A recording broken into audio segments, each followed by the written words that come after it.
Magandang araw po sa inyong lahat mga karibin natin at welcome back dito po sa ating munting channel Pinas News Review kung saan re-reviewin po natin ang mga mahalagang balita dito sa Pilipinas. Mga simpleng komento sa mga issue dito sa Pinas at eto na nga mga karibin natin sa wakas ibinulgar na ni Duterte ang palasyong matindi ang ibinunyag. Gumagamit pala yan Tamba PBBM just in. Yan po ang ating alamin mula po rito sa channel ni Banat Kapanig TV. Nasa description po ang full video link ng balitang ito. Subscribe na po kayo kay Banat Kapanig TV. At kung bago ka pa lang at di pa po nakapag-subscribe sa ating YouTube channel, please don't forget to subscribe at i-click na rin po ang bell notification para updated ka po sa lahat ng ina-uploads nating reaction video. At eto na nga, sama-sama sabay-sabay po natin pakinggan, panoorin at bigyan ng reaksyon ang balitang ito. Eto na po.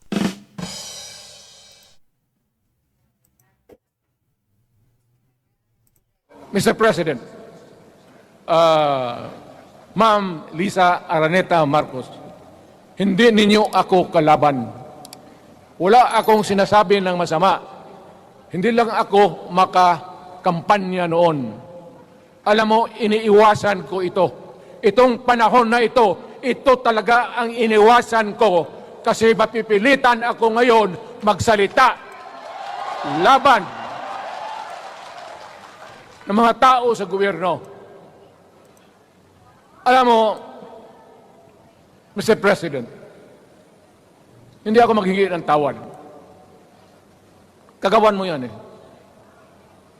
It is your responsibility sa sarili mo. What you do in this world binds you. Iyo yan. Huwag mong sisihin ang ibang tao kasi sarili mong utak at katawan yan. Nung ako'y mayor, pinakitaan ako ng evidence ng PDEA. Doon sa listahan, nandoon yung pangalan mo. Ayaw kong sabihin yan kasi magkaibigan tayo. Kung hindi magkaibigan, magkakilala. Ikaw pumapasok kayo ng alanganin. Mr. President, baka susunod ka sa dinaanan ng tatay mo. Diyan ako takot. Ayaw ko mangyari sa iyo yan. Pabor lang ako namang nagmamakaawa kasi it will divide the nation at madugo itong panahon na ito.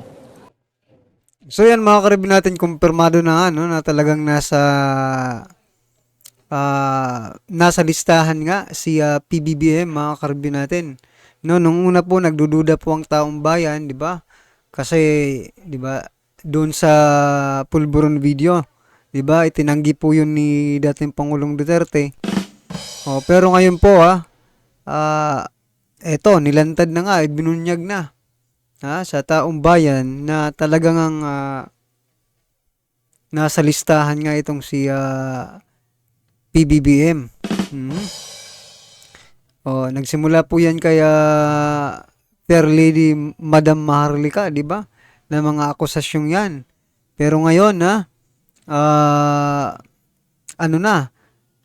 napatunayan na nga. Oh. Kasi hindi naman magsasalita si dating Pangulong Duterte kung wala nga siya doon, 'di ba? Kasi nga sinabi nga, gaya nga ng sabi ni Ma'am Maharlika na nakiusap nga lang po si Senator Amy Marcos na wag bulgar, no? Si PBBM. So, ayan mga ka-review. Ano po ang inyong opinion dyan? Ako, meron pala tayong presidenteng gumagamit mga ka-review. Alam mo, Mr. President, sabihin ko maya sa tao kung ano ka. Noong unang panahon, hindi tayo puro Bisaya nagkita-kita doon sa Luzon. There was a community of Filipinos. Galing Visayas, galing Ilonggo, galing Waray, galing Mindanao, galing Hulo, galing Lanao, Cebu, Samar at Taas, Pampanga, Apare, nagkita-kita yung mga minuno natin. Kasi hinawakan tayo ng Espanyol, pati Amerikano. Nung dumating ang panahon na tayo'y nagkaharap na, sabi ng mga lolo natin, ano ang gawain natin sa bayan natin? Pwede ba tayong magbarangay-barangay lang o magkaisa tayo? Di na bale, iba-iba ang salita natin. It was agreed by the Filipinos then of all walks of life, Mailocano, Masibuano, mga taga Mindanao, they agreed to form a constitution. Alam mo, yung constitution parang bahayan sa tao. May poste. Sabi natin, magawa tayo ng magandang opisina where we can meet and talk about the destiny of this country. Doon, they agreed na may malaking bahay, may poste, mga malaking poste, at may mga muebles at kwarto, living rooms and all. Ang usapan na from time to time, lumalaki na ang bayan at magdagdag tayo ng mga opisina sa mga opisyal. Maganda yon, bahay yon. Mga sahig, nandyan lahat. Lamesa, desks, chairs and everything. Wala tayong pinag-usapan na sirain yung bahay na yun. It was intended for posterity at inabot sa atin yung konstitusyon na yan. Although it was amended and modified, but it is still the fundamental law since 1935 hanggang ngayon. At what keeps in Ilocano, Bisaya, Waray, Moro, bakit tayo nagkaisa? Magkaiba ang salita natin, ang pagkain, iba. Ugali, iba. Bakit tayo andito ngayon? Dahil sa isang bahay. Yung bahay na yan, yung papel, the Constitution. Ngayon, ang Constitution is supposed to be a permanent thing. Ang batas na binigay ng Constitution so Congress, lawmakers, they can make laws every day, modify, change it if they want, every week. Okay lang yan. Huwag ninyong pakialaman ang Constitution kasi yun ang bahay opisyal ng Pilipino. Anak ka ng... Bakit pumasok sa utak ninyo yung People's Initiative? Anong nakain ninyo? There's nothing wrong with the Constitution right now. The environment in the Philippines seems to be positive, okay. Wala namang problema. Araw-araw, nakikita tayo. Punta Maynila, marami akong kaibigan, mga brad ko, mga classmate ko. Okay ang buhay natin.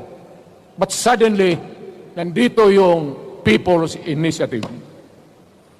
Alam mo, sa umpisa pa lang, nagdududa na ako. Bakit? People's Initiative manggaling sa tao. Dapat yan galing sa mga purok at doon sa barangay at doon sa DILG, ipasa nila sa syudad, sa probinsya at sa national office. Dito mga congressman. So yan mga karibin natin, dadaan pa pala yan sa ano? 'Di ba? Dapat sa mga barangay pala. O sa barangay nga talaga nagsimula mga karibin natin, pero iba iba po yung kung kusa talaga, 'di ba? Kung kusang loob talaga ng taong pumirma kaysa doon po sa pinipilit dahil po sa kung hindi ka pipirma, wala kang ayuda, 'di ba? Oh, magkaiba po 'yun mga ka-review, kaya iba po yung napipilitan ka kasi parang ginagamit nga nila ngayon yung sitwasyon ng Pilipinas, 'di ba? Yung crisis, 'di ba? Kasi 'di ba, napakamahal ng mga bilihin. Kailangan ng tao ng pera. Siyempre ikaw kung 'di ba, kung nangangailangan ka talaga, pipirma ka.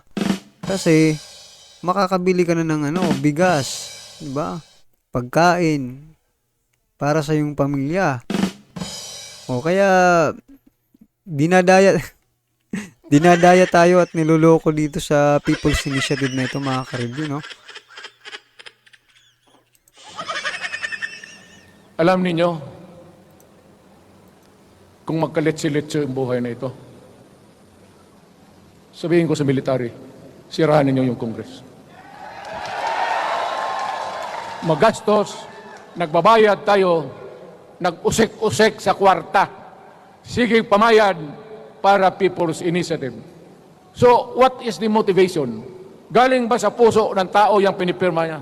Hindi yung pinipirma niyang petition para ito, kaming nagsipirma dito, pumayag na mayroong pagkaiba ngayon sa Constitution. Pirma lang, pati pera. Anong klase yung putang inang yun? Ganon na lang ang tingin ninyo sa Pilipino. Pagka ganon, maghiwalay-hiwalay na tayo. Kayong taga Luzon, pumunta na yan sa Mindanao, mag-declare na lang tayo ng independence separate.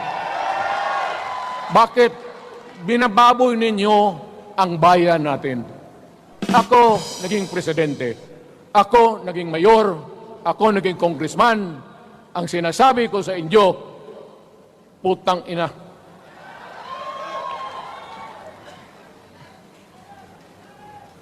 Malinis to?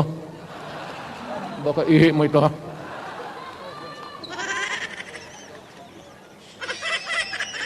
Nakakaubos talaga ng laway itong...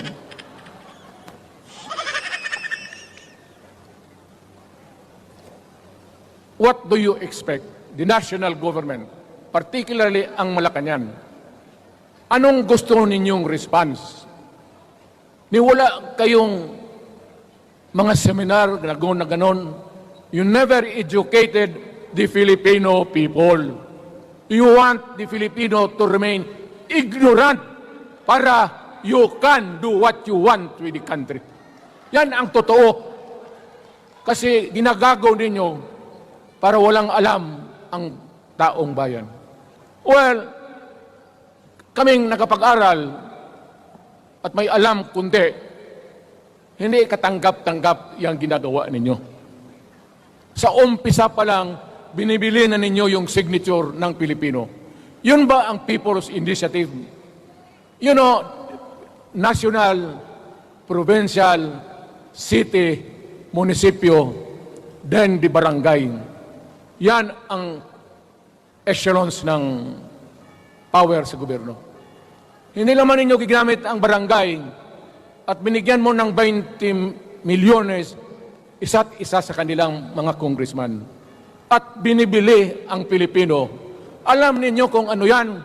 Kaluluwa ang ninyo ang binibili ng taong bayan.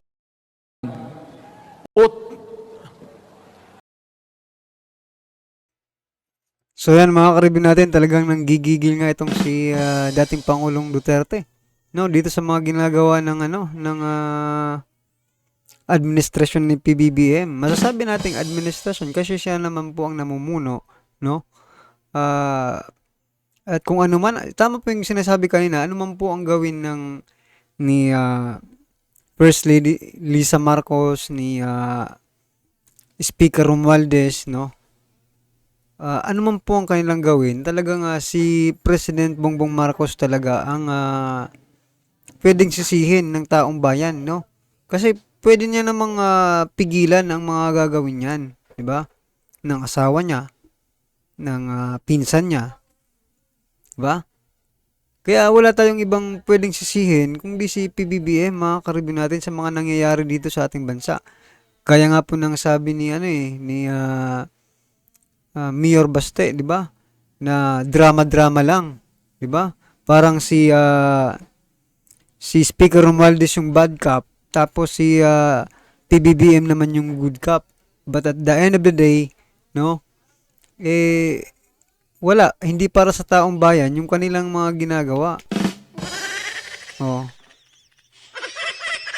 Kasi kung itong Chacha, mga karibin natin, kung para sa taong bayan talaga ito, yung mga matitinong politiko, 'Di ba?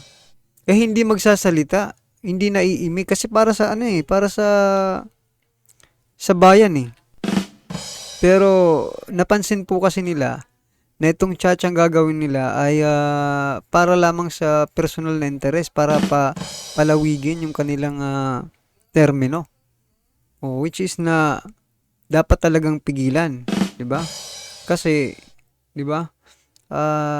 Na ano na 'yan eh, na nangyari na po 'yan eh, na humaba po yung term ng isang presidente at tatay nga po ni President BBM, no?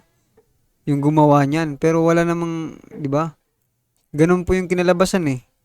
Baka yun nga po, sabi ni dating Pangulong Duterte na yun din, baka yun din ang kalabasan ni PBBM pag hindi niya po, 'di ba? Pag hindi po siya ano ba, nagbago.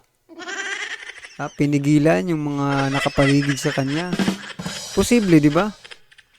O, posibleng ganun ang mangyari. Well, anyway mga karib natin, ano man po ang inyong reaksyon, i-comment lang po sa baba para at least alam po ng ating mga kababayan ang inyo pong nararamdaman patungkol po sa balitang ito, right? Kung bago ka pa lang at di pa po nakapag-subscribe sa ating munting channel, please don't forget to subscribe. At i-click na rin po ang bell notification para updated ka po sa lahat ng ina-uploads nating reaction video. Maraming salamat po.